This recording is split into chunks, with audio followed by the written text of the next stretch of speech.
नमो भगवते वासुदेवाय नमो नमः। आज 45वां अध्याय श्री कृष्ण और बलराम जी का यज्ञोपवीत और गुरुकुल में प्रवेश। सुखदेव जी कहते हैं कि जब भगवान ने देखा कि उनके माता पिता तो उन्हें जगदीश्वर समझ रहे हैं, वह उनका ऐश्वर्य जान गए हैं, तो इस वजह से वह जो प्रेम है पुत्र का, जो पुत्र स्नेह है, उनको वो प्राप्त नहीं हो पाएगा यदि वह मुझे भगवान की नज़र से देखेंगे तो भगवान अपनी उसी योग माया का प्रयोग करते हैं जो लीला में उनकी सहायक होती है। उस योग माया को वह फैला देते हैं उनकी तरफ, जिससे कि यह होता है कि फिर वह उन्हें अपना पुत्र के रूप में ही देखने लगते हैं, वासुदेव और देवकी जी। और वहीं श्री कृष्ण और बलराम उनको कहते हैं, माता जी पिताजी हम दोनों आपके पुत्र हैं। यह कंस के अन्याय के कारण इतने वर्षों तक हम आपसे अलग रहे। हमें क्षमा कर दीजिए यदि हमसे कोई भूल हो गई हो, क्योंकि हम परतंत्र थे इसलिए हम आपकी सहायता नहीं कर सके। इस कंस ने आप पर कितना ही अन्याय किया है। वह यह कहते हैं कि जो व्यक्ति या जो बालक बड़ा होकर अपने माता पिता की शरीर से, धन से, तन से सेवा नहीं करता, फिर यमदूत उसको मरने के बाद उसी का ही मांस खिलाते हैं। साथ ही यह भी कहते हैं कि यदि कोई व्यक्ति समर्थ है, श्रेष्ठ है, तो उसको बड़े बूढ़ों की, अपने माता पिता की, किसी संतान की, किसी बालक की और शरणागत का भरण पोषण अवश्य ही करना चाहिए यदि वह समर्थ है तो। यदि वह ऐसा नहीं करता तो वह जीता जागता मुर्दे के समान है। ऐसा सुनते ही जब वह देवकी और वासुदेव देखते हैं कि हमारे दोनों पुत्र हमारे सामने खड़े हुए हैं, तो वह उनको अपने हृदय से चिपका लेते हैं और वो जो स्नेह उस समय उमड़ता है, आंखों से अश्रु की धारा बहने लगती है। श्री कृष्ण और बलराम जो उनके पुत्र हैं अब उनको मिल चुके हैं वापस। इसके बाद राज सिंहासन पर श्री कृष्ण उग्रसेन को बैठाते हैं जो कि उनके नाना श्री हैं। और हालांकि यह ययाति एक राजा था, उसने श्राप दिया था कि यदुवंश में कोई भी राज गद्दी पर नहीं बैठ सकेगा, सिंहासन पर नहीं बैठ सकेगा। लेकिन भगवान कहते हैं कि यह मेरी ही इच्छा है, तो इसमें आपको कोई दोष नहीं लगेगा, आप बैठिए। जब विश्व विधाता, जब इस संसार के एकमात्र आश्रय जब यह निश्चय कर लें कि मेरी मर्जी से ये राजा बनेगा, तो फिर देवता लोग भी सर झुकाते हैं। फिर नरपतियों का क्या ही है। तो फिर काहे का श्राप और काहे की किस चीज की जरूरत। भगवान ने खुद ही उनको राजा बनाया है तो वह राज करने योग्य हैं। तो उग्रसेन जी अब शासन करते हैं और वह सब उनकी अब प्रजा है। श्री कृष्ण बलराम और आदि जितने भी लोग हैं मथुरा नगरी में, वह सब उनकी प्रजा रूप में हैं अब। इसके बाद भगवान श्री कृष्ण और बलराम जाते हैं नंद बाबा के पास, नंद बाबा आदि गोप के पास। उनको वहां जाकर कहते हैं कि अब आप ब्रज में चले जाइए।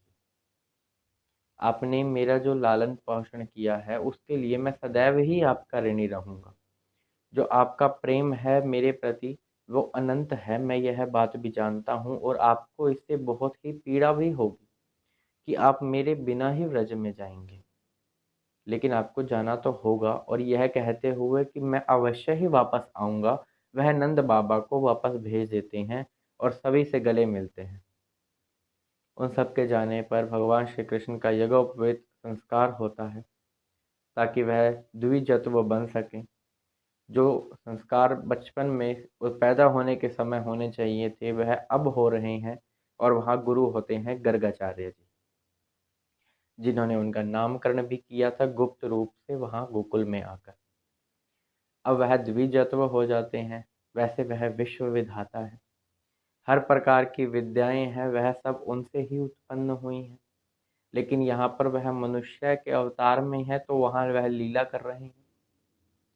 यह सब होने के बाद जो वासुदेव जी उस समय पर निश्चित करते हैं कि मैं इतनी गौओं का दान करूंगा, उनके जन्म नक्षत्र के समय जब श्री कृष्ण और बलराम का जो कि होता है, उस समय कंस के अन्याय के कारण कंस ने उनकी सारी गौएं छीन ली थी और वह वो नहीं कर पाए थे जो वह चाहते थे। तो अब वह वो सारी की सारी गौएं जिन सब के गले में एक एक सोने की चैन है, उन सब को वह ब्राह्मणों को दान में कर देते हैं और बहुत सी धन दौलत दक्षिणा भी देते हैं वह ब्राह्मणों को।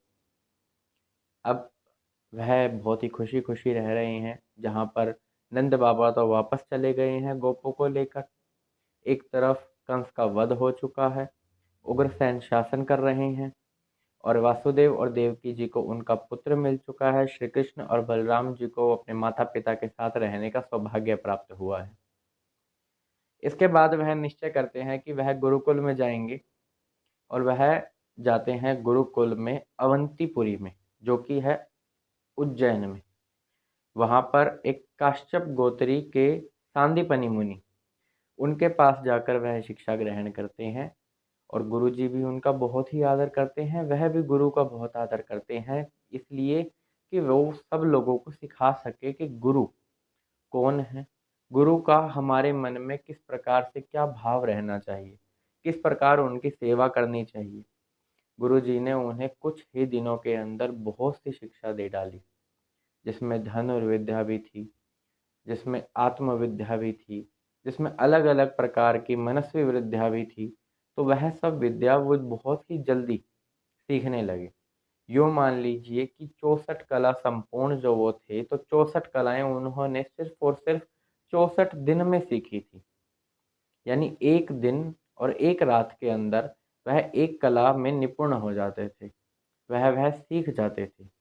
गुरुजी भी जानते थे कि उनका प्रभाव कैसा है, तो इस वजह से उन्होंने जो कलाएं सीखी उसका वर्णन इस अध्याय के अंत में होगा। अभी हम आगे चलते हैं कि जब उनकी शिक्षा पूरी हो जाती है तो सांदीपनि गुरुजी उनसे क्या कहते हैं। कहते हैं कि तुमने बहुत ही अच्छे से बहुत सारी शिक्षाएं ग्रहण करी, बहुत सारी सिद्धियां प्राप्त करी। हालांकि सारी सिद्धियां ही उनसे निकली हैं, लेकिन उन्होंने वहाँ गुरुजी के पास रहते हुए बहुत सिद्धियां प्राप्त करी हैं। फिर वह गुरुजी को कहते हैं कि आप गुरु दक्षिणा के रूप में मांगिए, आपको जो मांगना है। तो सांदीपनि गुरु कहते हैं कि प्रभास क्षेत्र में उनका प्रभाव वह जानते हैं, तो उस करके ही वह कह रहे हैं कि प्रभास क्षेत्र में समुद्र में मेरा जो पुत्र था वह डूबकर मर गया था, तो तुम उसे वापस ला दो।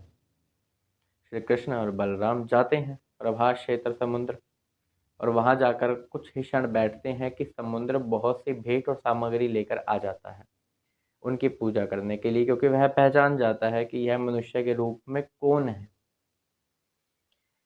फिर वह उनसे कहता है कि आप आज्ञा कीजिए कि मुझे क्या करना है। भगवान श्री कृष्ण कहते हैं कि तुम मेरे गुरु पुत्र को मुझे लाकर दे दो, वह तुम्हारे यहीं पर होगा। समुद्र कहता है वह मेरे पास नहीं है, लेकिन मैं जो समुद्र मैं यानी कि वो जो मनुष्य के रूप में समुद्र आया, वह कह रहा है कि मेरे अंदर एक बड़ा ही असुर रहता है और वह असुर एक शंख के रूप में है। तो क्या पता उसने उस पुत्र को खा लिया हो, मेरे पास तो नहीं है वह पुत्र। फिर श्री कृष्ण और बलराम उस शंखासुर के पास जाते हैं, उसको मार डालते हैं, लेकिन वह पाते हैं कि उसके पेट में भी वो बच्चा नहीं था जो उन्हें चाहिए था।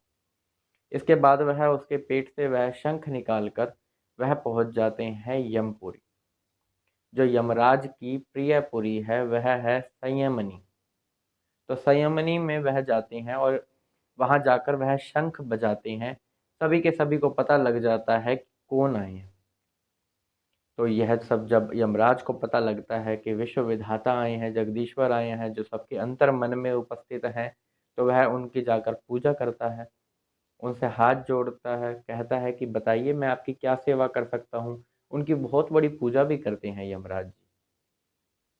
इसके बाद वह कहते हैं बताइए मैं आपकी क्या सेवा कर सकता हूँ। तो श्री कृष्ण कहते हैं कि तुम्हारे पास मेरा गुरु पुत्र होगा, तुम अपने कर्म बंधन की वजह से उसको यहाँ लाए हो, तो तुम अब उसके कर्म मत देखो, तुम बस वह पुत्र मुझे लाकर दे दो। तो वह यमराज वैसा ही करते हैं, उनका जो गुरु पुत्र होता है वह उनको लाकर दे देते हैं। अब उज्जैन में वह वापस जाते हैं और अपने गुरु को उनका पुत्र लौटा देते हैं, जो कि प्रभास क्षेत्र में समुद्र में डूबने की वजह से मर गया था। गुरु जी बहुत प्रसन्न होते हैं और साथ ही कृष्ण और बलराम कहते हैं यदि आपको कुछ और मांगना हो तो आप मांग लीजिए। गुरु जी कहते हैं कि जिनको आप जैसे मुझे तो आप जैसे शिष्य मिल गए, अब ऐसे गुरु को और क्या चाहिए। ऊपर से मेरे जो पुत्र की मेरी कामना थी, वो भी आपने पूरी कर दी। मेरा पुत्र मुझे लाकर वापस दे दिया, तो मुझे तो और कुछ नहीं चाहिए। बाकी आपके जैसे शिष्य जब एक गुरु को प्राप्त हो जाए, तो शायद ही किसी को फिर और कुछ चाहिए। वह भी बहुत प्रसन्न है। इसके बाद श्री कृष्ण और बलराम गुरु जी से आज्ञा लेकर मथुरा नगरी में वापस लौट आते हैं, और मथुरा नगरी में फिर से वही उत्साह उमड़ आता है जो कि उनके जाने से पहले होता है, क्योंकि हर एक वहां पर प्रसन्न था। हर एक वहां पर जानता था कि यह जो भगवान है, इनके जो बाजुओं में बल है श्री कृष्ण और बलराम की, इसी से हम सुरक्षित हैं। उनको बहुत सारी धन दौलत भी भगवान के ज़रिए उस समय मिली थी। यदि कोई बूढ़ा भी हो जाए तो उसमें भी इतना इतना बल था, क्यों ना हो, क्योंकि वह प्रतिदिन नित्य प्रति उठकर भगवान के दर्शन किया करता था। अब उन 64 कलाओं के नाम जानिए। गान विद्या, वाग, भांति भांति के इसमें यंत्र बजाने होते हैं। नृत्य, नाट्य, चित्रकारी, बेल बूटे बनाना, चावल और पुष्प आदि से पूजा के उपहार की रचना करना, फूलों की सेज बनाना, दांत, वस्त्र और अंगों को रंगना, मणियों की फर्श बनाना, शैया रचना, जल को बांध देना, विचित्र सिद्धियां दिखलाना, हार माला आदि बनाना, कान और चोटी के फूलों के गहने बनाना, कपड़े और गहने बनाना, फूलों के आभूषणों से श्रृंगार करना, कानों के पत्तों की रचना करना, सुगंधित वस्तुएं, इत्र, तैल आदि बनाना, इंद्रजाल जो कि जादूगरी है, चाहे जैसा वेश धारण कर लेना, हाथ की फुर्ती के काम, तरह तरह की खाने की वस्तुएं बनाना, तरह तरह के पीने के पदार्थ बनाना, सुई का काम, कठपुतली बनाना, नचाना, पहेली, प्रतिमा आदि बनाना, कूटनीति, ग्रंथों को पढ़ाने की चातुरी, नाटक, आख्यायिका आदि की रचना, समस्या पूर्ति करना, पट्टी, बेंत, बाण आदि बनाना, गलीचे, दरी आदि बनाना, बढ़ई की कारीगरी, ग्रह आदि बनाने की कारीगरी, सोने चांदी आदि धातुएं तथा हीरे पन्ने आदि रत्नों की परीक्षा, सोना चांदी आदि बना लेना, मणियों को रंग को पहचानना, खानों की पहचान, वृक्षों की चिकित्सा, भेड़ा, मुर्गा, बटेर आदि को लड़ाने की रीति, तोता, मैना आदि की बोलियां निकालना, उच्चाटन की विधि, केशों की सफाई का कौशल, मुट्ठी की चीज या मन की बात को बता देना, मलेच्छ काव्यों का समझ लेना, विभिन्न देशों की भाषा का ज्ञान, शगुन अपशगुन जानना, प्रश्नों के उत्तर में शुभ अशुभ बतलाना, नाना प्रकार के मात्र का यंत्र बनाना, रत्नों को नाना प्रकार के आकारों में काटना, सांकेतिक भाषा बनाना, मन में कटकर रचना करना, नई नई बातें निकालना, छल से काम निकालना, समस्त कोशों का ज्ञान, समस्त छंदों का ज्ञान, वस्त्रों को छिपाने या बदलने की विद्या, ध्रुत कीड़ा, दूर के मनुष्य या वस्तुओं का आकर्षण कर लेना, बालकों के खेल, मंत्र विद्या, विजयी प्राप्त करने वाली विद्या और वेताल आदि को वश में करने की विद्या।